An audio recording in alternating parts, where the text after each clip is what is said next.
바라보면서 다른 생각, 다른 의견들을 가지기도 합니다. 그렇게 다른 이유는 무엇을 또 어떻게 바라보는가를 결정하는 이 관점이 다르기 때문입니다. 예를 들어서 하나의 역사적인 인물이나 또 사건을 바라보는 역사관, 그것을 사관이라고도 얘기를 하는데요. 이 역사관에 따라서 완전히 다른 견해를 말하는 경우도 허다합니다. 예를 들어서 우리 초대 대통령이셨던 이승만 대통령을 바라보면서 장점만을 가지고 그 장점의 그 관점만을 가지고서 바라보면 아주 훌륭한 대통령이라고 평가하는 분들이 계시고, 또 단점만을 바라보면서 그분을 바라볼 때 또 좋지 않은, 또 상반되는 또 그런 의견을 가지고 계신 분들도 있습니다. 어떻게 바라보느냐, 어떤 관점을 가지고 있느냐, 어떤 역사관을 가지고 바라보느냐에 따라서 다르게 상이하게 사람들마다 의견을 달리합니다. 예전에 어린아이가 어떤 단어를 설명하면 어른들이 그 단어를 맞추는 한국 TV 프로그램이 있었습니다. 아이들은 자신의 관점으로 그 단어를 설명을 합니다. 제가 한번 말씀드려볼 테니까 한번 맞춰보세요. 뭘 얘기하는지. 그 사람이 왔다 가면 엄마한테 많이 혼나요. 뭘까요? 그 사람이 다녀가면 엄마한테 많이 혼나요. 어떤 사람이 왔다 가면 아이가 혼날까요? 손님이랍니다. 손님. 아이들은 손님이 오면 대부분 흥분합니다. 그러니까 흥분하다가 실수를, 일을 저지르곤 하죠. 그러니까 이제 손님을 설명해 봐라 하면 그 사람이 다녀가면 엄마한테 많이 혼나요 라고 아이들은 생각을 하는 겁니다. 하나 더 내볼까요? 엄마랑 목욕할 때 꼭 하는 거예요. 엄마랑 목욕할 때 뭘 하죠? 만세. 만세 하잖아요. 그래야 닦잖아요. 만세를 설명해라 하니까 아이들의 관점으로는 엄마랑 목욕할 때 꼭 하는 거예요 라고 해요. 우리는 어때요? 만세하면 뭘 생각하세요? 3.1절, 유관순누나 광복절, 8.15 그런 거 생각하잖아요. 근데 아이들이 생각하기에 만세는 엄마랑 목욕할 때 꼭 하는 거예요. 이것이 아이의 관점이라는 겁니다. 이렇듯 관점이 주관적일 수밖에 없는 이유는 바로 경험의 한계에 갇혀 있기 때문입니다. 그 아이들이 경험한 건 그거예요. 그러니까 어린아이니까 3.1절이 뭔지 8.15 광복절이 뭔지 만세가 뭔지 뭘 알겠어요? 모르죠. 모르니까 자기들의 관점에서는, 경험 안에서는 이거죠. 목욕할 때 손드는 거, 그게 만세죠. 하지만 어린아이들뿐만 아니라 우리도, 저 여러분들도 예외 없이 내 경험의 테두리 안에서 사람과 세상을 바라본다는 것입니다. 내 경험과 내 한계 안에서, 내 지식 안에서만 세상을 평가하고 바라본다는 겁니다. 근데 더 큰 문제는 우리가 하나님조차 우리의 관점에, 우리의 경험의 한계에 집어넣으려는 무지를 보인다는 겁니다. 내 생각의 말이 하나님은 아마 이것일 거야. 내 경험에는 아마 하나님은 이러실 거야 라고 하면서 내 생각에 하나님의 역사하심을 갖춰놓는, 가다놓는 경우가 너무나 많다는 겁니다. 천재지변이 일어난다든지 무슨 사고가 일어났을 때 우리 목사들 많이 그렇게 얘기해요. 하나님이 이러셔서, 하나님이. 너무 쉽게 그렇게 얘기를 해요. 그냥 일이 터지자마자 그냥 하나님이 이래서 뭘 잘못하니까, 저 나라가 뭘 잘못하니까 하나님이 계속 하나님이 자기의 경험에, 자기 생각에 하나님의 크신 뜻을 가둬놓는 경우가 종종, 다 그렇다는 건 아니고 종종 있다라는 데 문제가 있습니다. 근데 성경은 우리의 관점을, 우리의 주관적인 관점이 아닌 하나님이 보시는 하나님의 관점으로 바꾸도록 요청하고 있다는 사실입니다. 바로 믿음의 관점을 우리에게 요구하신다는 겁니다. 어떤 어려운 일을 당했을 때, 슬픔을 당했을 때, 그것을 우리의 그냥 경험의 한계 안에서만 그것을 바라보는 것이 아니라 하나님의 크신 그 눈으로, 하나님의 관점으로, 믿음의 관점으로 그것을 바라봐야 한다라고 성경은 말하고 있습니다. 믿음의 관점, 믿음의 눈을 가진 사람은 하나님이 매 순간 역사하심을 순간순간 느낄 수 있게 된다는 것입니다. 하나님의 손길을 볼 수가 있습니다. 내 삶 가운데 이런 어려운 일이 닥쳤을 때 그것을 그냥 믿음의 눈으로 바라보지 못하고 인간적인 눈으로 봤을 때는 그냥 겁나고 슬프죠. 하지만 그것을 하나님의 관점으로 바라볼 때, 믿음의 관점으로 바라볼 때 그건 역시 하나님이 역사하시는 하나님의 손길로 우리는 느낄 수가 있다는 것입니다. 그렇다면 어떻게 우리는 믿음의 관점을 가질 수 있을까요? 두 가지만 말씀드리겠습니다. 첫째로 불가능한 상황 속에서도 하나님만을 신뢰해야 합니다. 불가능한 상황 속에서도 하나님만을 신뢰해야 한다는 겁니다. 오늘 본문의 배경을 보면 이스라엘 백성들이 이집트에서 탈출해서 하나님이 약속하신 땅 가나안을 향해 가고 있었습니다. 총 200만 명이 넘는 민족 대이동이 시작된 곳이죠. 그리고 이집트를 떠나서 이제 2년이 지나서 2년 동안 걸어서 도착한 곳이 바로 바란 광야의 가데스라는 곳이었습니다. 가데스라는 지명이 중요한 이유는 바로 여기서부터 하나님이 약속하신 가나안 땅이 시작되기 때문이었습니다. 바로 적과 꿀이 흐르는 약속의 땅이 들어가서 그 땅을 차지하기만 하면 되는 그 지점까지 이제 다다르게 된 것이었죠. 그게 바로 가데스입니다. 이 가데스에서 하나님께서 모세에게 말씀하십니다. 가나안 땅을 정탐할 사람들을 보내거라. 내가 그 땅을 이스라엘 백성에게 줄 것이다. 각 지파에서 한 사람씩 지도자를 뽑아 보내라 라고 하나님이 명령하십니다. 그래서 모세는 12지파에게 한 사람의 지도자를 뽑을 것을 명합니다. 그리고 12명의 지도자를 택합니다. 우리는 보통 이 12명의 정탐꾼 중 지도자 중 그 두 사람의 이름은 확실히 압니다. 누구죠? 12명 중에 두 사람 이름이 뭐예요? 누구하고 누구죠? 여호수아와 갈렙이죠. 근데 나머지 10명은 12명의 두 사람의 이름은 아는데 나머지 10명은 역사 속으로 사라졌기 때문에 우리는 기억하지 않습니다. 성경을 읽을 때도 중요하지 않으니까 그냥 지나쳐 버리는 경우도 많이 있는데요. 이 시간에 12명의 이름을 한번, 중요한 건 아니지만 한번 다 봐보도록 하겠습니다. 민수기 13장에 그 이름이 나옵니다. 삼무아, 사밧, 유다지파 여분네의 아들 갈렙, 이갈, 에브라임 지파 눈의 아들 호세아. 우리 여호수아인데 모세가 호세아를 여호수아라고 불렀다고 성경에는 기록되어 있는데 이 호세아가 바로 여호수아입니다. 발디, 갓디엘, 갓디, 암미엘, 수둘, 나비, 구엘 이렇게 12명이 정탐꾼을 뽑힙니다. 모세가 이들에게 명령합니다. 가나안 남쪽 지방에서부터 서낙 지방으로 가라. 그 땅의 백성이 강한지 약한지 적은지 많은지 정탐해라.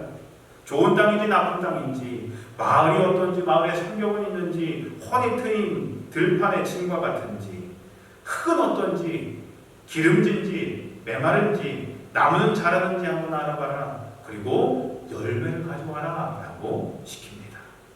드디어 12명은 정탐을 시작합니다. 민수기 13장 21절에 보면 이렇게 기록되어 있어요. 그들은 신광야에서 하맛 어기 르홉에 이르기까지 정탐했다.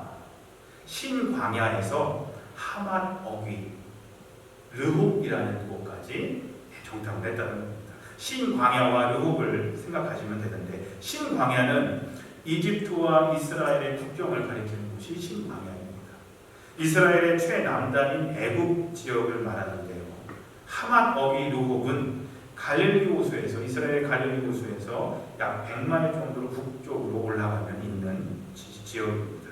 그러니까 이 신광야에서 하맛 어기 르홉까지는 300마일 정도 떨어진 거리입니다. 그러니까 각 지파를 대표하는 이 12명은 이 300마일 정도 되는 거리를 40일 동안 정탐하고 다시 가데스로 다시 돌아오게 됩니다. 이제 12명이 모세에게 보고를 합니다. 여호수아와 갈렙을 제외한 10명은 다음과 같이 보고를 합니다. 민수기 13장에 그 첫 보고를 이렇게 하는데요. 거기에 사는 백성은 강합니다. 그들의 성은 성벽도 있고 큽니다. 우리는 거기에서 아낙 자손 즉 거인을 봤습니다. 라고 그렇게 보고를 합니다. 그리고 이어서 13장 31절에 두 번째 보고를 합니다. 우리는 그 백성들을 공격할 수 없습니다. 그들은 우리보다 강합니다. 그리고 이어서 세 번째 보고를 합니다. 그 땅은 우리를 삼키고 말 것입니다. 우리가 봤던 사람들 모두 키가 매우 컸습니다. 그들은 거인이었습니다. 우리는 스스로 보기에도 메뚜기 같았고 그들에게도 메뚜기 같아 보였을 것입니다. 라고 절망적인 보고를 합니다. 여호수아와 칼렙을 제외한 10명은 외적으로 보았을 때는 굉장히 분석적이고 합리적인 평가를 했습니다. 오늘날 군대에서 여호수아와 칼렙처럼 그렇게 보고를 했다간 큰일 나죠. 이 10명처럼 보고를 해야 정확합니다. 보고 들은 것 그대로 얘기를 해야 돼. 정확한 보고인데 상대의 성은 높고 견고하다라는 겁니다. 거인들이 살고 얼마나 크는지 모르겠지만 거인들이 살았다라고 이스라엘 백성들이 표현을 했는데 싸움도 잘하는 사람들이었습니다. 실제로 이 가나안 땅에 살던 7 부족들은 이스라엘 백성들이 상상하지도 못할 정도로 뛰어난 문명을 가지고 있었고 튼튼한 요새와 막강한 전투 병력까지 소유했던 사람들이었습니다. 하지만 이들에 비해서 이스라엘 백성들은 어떤 사람들이었습니까? 주인이 시키는 것만 했던 노예들이었습니다. 오합지졸들이었습니다. 자신들이 스스로 할 수 있는 거라고는 아무것도 없는 사람들이었습니다. 누가 시켜야 그제서야 움직이는 사람들이었습니다. 또한 메뚜기같이 보잘것없는 연약한 존재들이었습니다. 그것이 현실이었습니다. 그런데요, 이 여호수아와 칼렙은 이 사실을 몰랐을까요? 왜 몰랐겠습니까? 2년 동안 애굽에서 출애굽시켜서 끌고 나와 보니까 얼마나 그냥 불평이 많고 얼마나 할 수 있는 게 없고 얼마나 그냥 말만 많고 말은 안 듣는지 속이 상했을 겁니다. 몰랐을까요? 알았죠. 얼마나 지금 현실을 잘 알고 있었을 겁니다.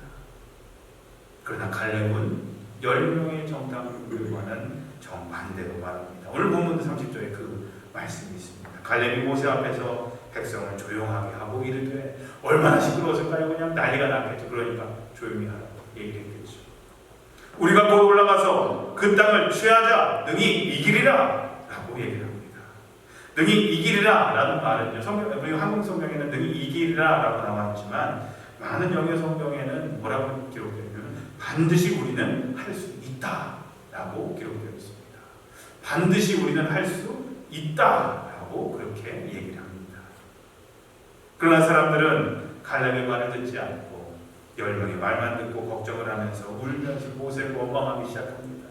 민수기 14장 1절 이야기하니까 그날 밤 모든 백성들이 큰 소리로 울기 시작했다. 그러면서 모세와 아론에게 불평을 하면서 우리를 이집트에서 죽게 놔두지 애굽에서 죽게 놔두지 왜 데리고 왔냐고 하면서 또 불평을 합니다. 그리고 새로운 지도자를 우리가 뽑아서 다시 이집트로 애굽으로 돌아가자면서 사람들을 충동질 하게 됩니다.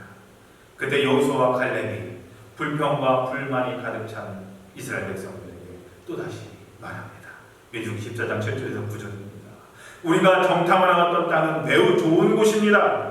여호와께서 우리에게 자비를 베푸신다면 우리를 그 땅으로 인도하실 것입니다. 적과 꿀이 넘쳐오를 만큼 비옥한 그 땅을 우리에게 주실 것입니다. 여호와를 배반하지 마십시오. 그 땅의 백성을 두려워하지 마십시오. 그들은 우리의 밥이나 마찬가지입니다. 그들에게는 방벽이 없지만 우리에게는 여호와가 계십니다. 그들을 두려워하지 마십시오 라고 말을 합니다.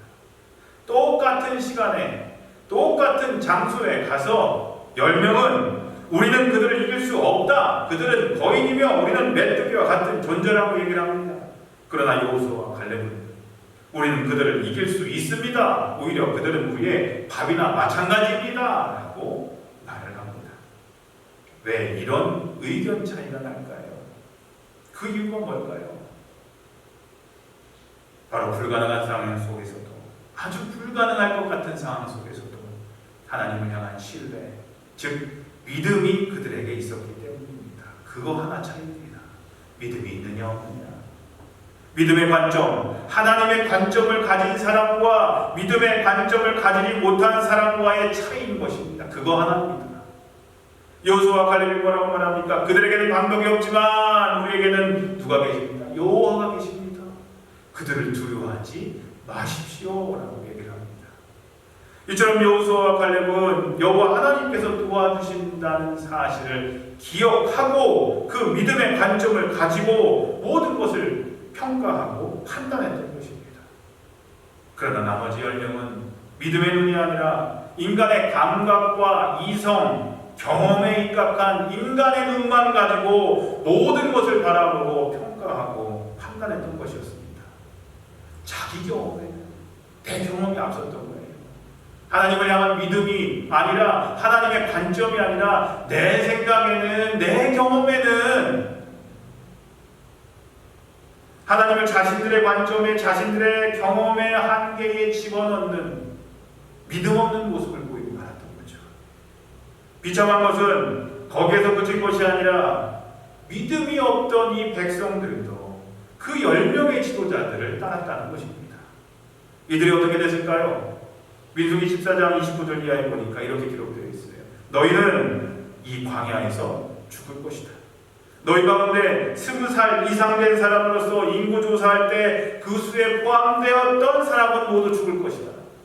너희는 여호와의 나에게 불평했으니 너희 가운데 한 사람도 내가 너희에게 약속한 땅을 들어가 살지 못하게 하겠다. 오직 갈렙과 여호수아만이 들어갈 수 있을 것이다. 너희는 40년 동안 너희 죄 때문에 고통을 당할 것이다. 그 40년은 너희가 그 땅을 정탐한 40일의 하루를 1년으로 친 것이다 라고 말씀하십니다. 그리고 하나님께서는 그 10정탐꾼을, 갈렙과 여호수아를 제거한 10정탐꾼을 그 자리에서 재앙으로 죽게 하십니다. 장성도님들, 여호수아와 갈렙과 같이 문제 뒤에서 역사하시는 하나님을 바라볼 줄 아는 믿음을, 그 믿음의 눈을 가지시길 기도합니다. 사람의 눈으로 보면 사람의 능력으로밖에 살 수 없습니다. 그렇게 살고 싶으세요? 사람의 능력으로밖에 살고 싶으세요? 그러나 하나님의 눈으로 보고 그것을 소망과 믿음으로 바라면 우리의 삶은 누구의 능력으로 살아요? 하나님의 능력으로 살게 됨을 믿으시길 바랍니다. 사람의 눈 가지고 살지 마시고요, 하나님의 눈으로 세상을 바라보고 하나님의 눈으로 내 삶에 닥친 어려움들, 그 역경을 바라보시고 이기시길 바랍니다. 하나님의 능력으로 우리는 살 수가 있습니다. 우리가 인생을 살면서 우리 주위에서 다가오는 불안과 공포와 초조와 좌절과 절망, 이런 것들만 보고 있으면 우리는 꼼짝달싹할 수 없습니다. 우리 삶 가운데 평안한 날만 옵니까? 아니죠. 끊임없이 우리를 무너뜨리려고 하는 어려움들이 다가옵니다. 슬픔들이 다가옵니다. 근데 우리가 그것만 바라보면 아무것도 못해요. 할 수가 없어요. 그러나 우리는 사망의 음침한 골짜기를 지날 때 주께서 우리와 함께 하신다는 것을 볼 수 있어야 된다는 겁니다. 볼지어다 내가 세상 끝날까지 항상 너희와 함께 있겠다. 임마누엘. 세상 끝날까지 내가 너희와 항상 함께 하겠다라는 그 예수님의 약속을 잊지 마시길 바랍니다. 우리가 믿음의 관점을 가지기 위해서 첫째로 불가능한 상황 속에서도 우리 하나님만을 신뢰해야 한다고 말씀드렸습니다. 믿음의 관점을 가지기 위해서 우리는 둘째로 불가능한 상황 속에서도 하나님이 이루어 주실 미래에 대한 소망을 품어야 합니다. 하나님이 이루어 주실 미래에 대한 소망을 품어야 합니다. 사람은요, 소망을 먹고 사는 존재죠. 소망이 없으면 살 의욕을 잃게 됩니다. 자살한 사람들이 왜 자살을 할까요? 소망을 잃었기 때문입니다. 삶의 소망을 잃어버립니다.